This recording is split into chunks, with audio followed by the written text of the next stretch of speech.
Your ego has convinced you that you're the main character, and that belief is quietly ruining your life. Think about that for a moment. The voice in your head that narrates everything you do. The one that says, "I'm right," and they're wrong. The one that feels embarrassed when you trip. The one that swells with pride when you're praised. That voice isn't you. That voice is your ego, and it has been lying to you since the day you were born. Here's the truth that your ego doesn't want you to know. The ego is not confidence, it's not self-esteem. It's not your true self. The ego is a defense mechanism, a psychological shield that your brain built to protect you from one thing, the terror of not existing. Psychologist Sigmund Freud first mapped the ego in the 1920s. He described it as the mediator between your primal urges and the outside world.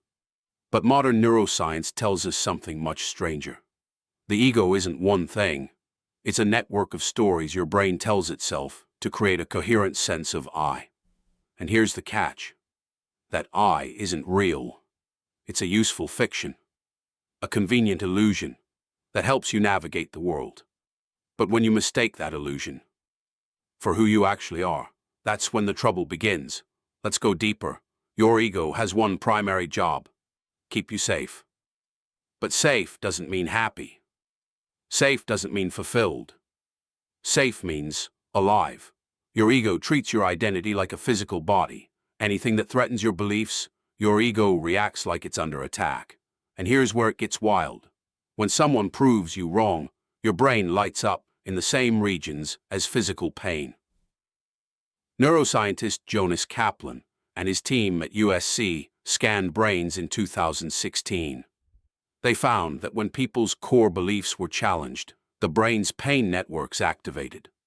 The same networks that process a punch to the face. That's why you can't admit you're wrong. It literally hurts. Your ego isn't being stubborn, it's fighting for survival. But here's the paradox. That survival instinct is keeping you small. Every time you avoid feedback, every time you deflect criticism, every time you double down on a bad decision, that's your ego protecting you from a threat that isn't actually there. The threat isn't death, the threat is change. And change terrifies the ego. Because change means the old self dies. Have you ever wondered why you procrastinate? Why you put off your biggest goals? Why you scroll endlessly instead of doing the work you know you should do? That's your ego. It doesn't want you to succeed. It wants you to stay safe. And success is terrifying. Because success means becoming someone new. Someone who doesn't look like the person you've always been. Psychologist Abraham Maslow called this the Jonah complex, the fear of our own greatness. We run from our highest potential because the ego knows if you become that person, the old you ceases to exist. And to the ego, that feels like death. Let's talk about comparison. Why do you measure yourself against everyone around you? Why do you feel superior to some and inferior to others? That's your ego's favorite game. Comparison is its survival strategy.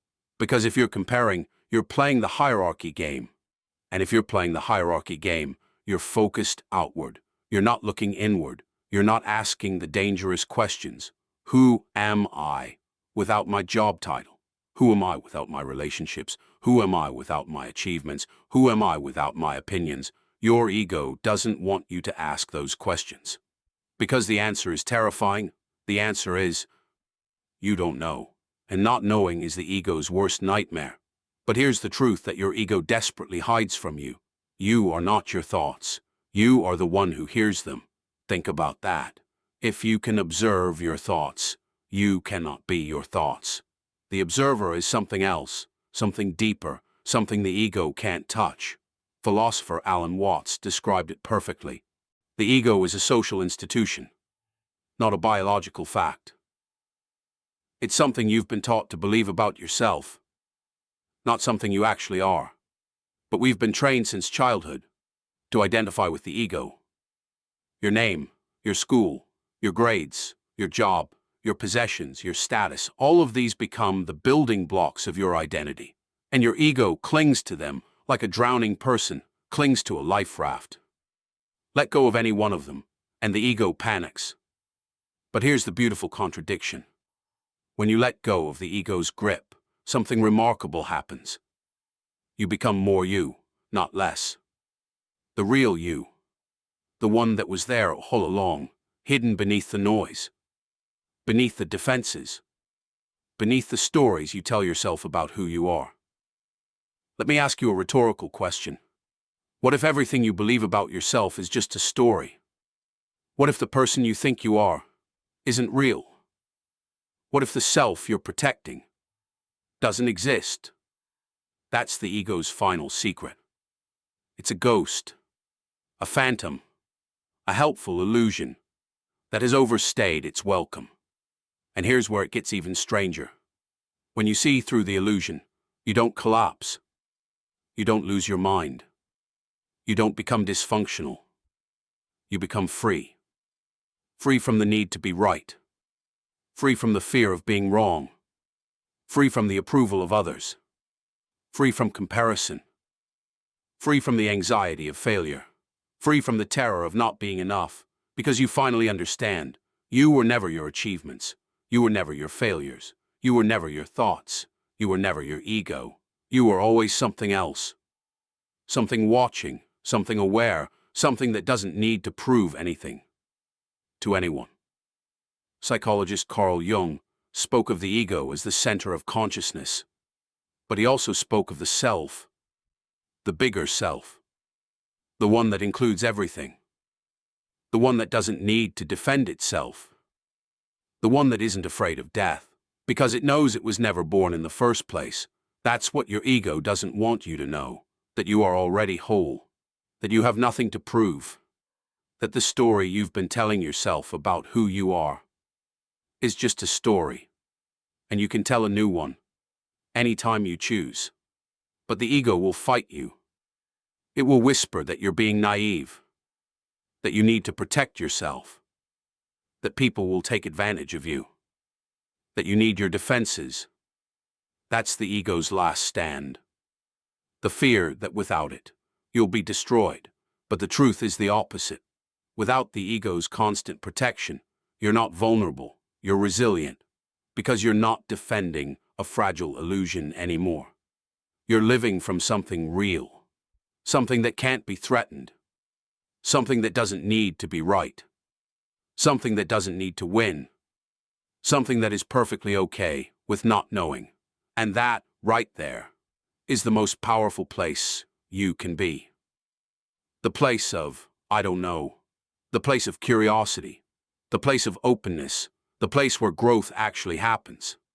Because growth requires letting go of the old self, and the ego will never let go willingly. It has to be seen, it has to be recognized, it has to be met with compassion. Not destroyed, not attacked, not silenced, but understood. The ego was trying to protect you all along. It just didn't know when to stop. When you can thank your ego for its service and gently ask it to step aside. That's when the real transformation begins.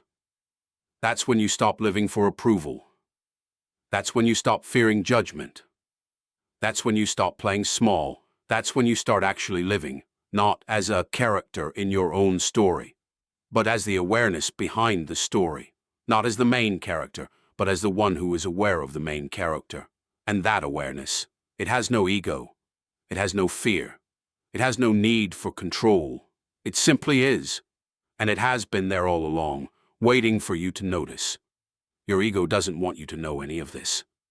Because when you know it, the ego's power is over. Not gone, but over. It can stay. It can still speak, but you don't have to listen anymore. That's the freedom. That's the liberation. And that's the truth your ego has been hiding from you. Since the very first time you said, I.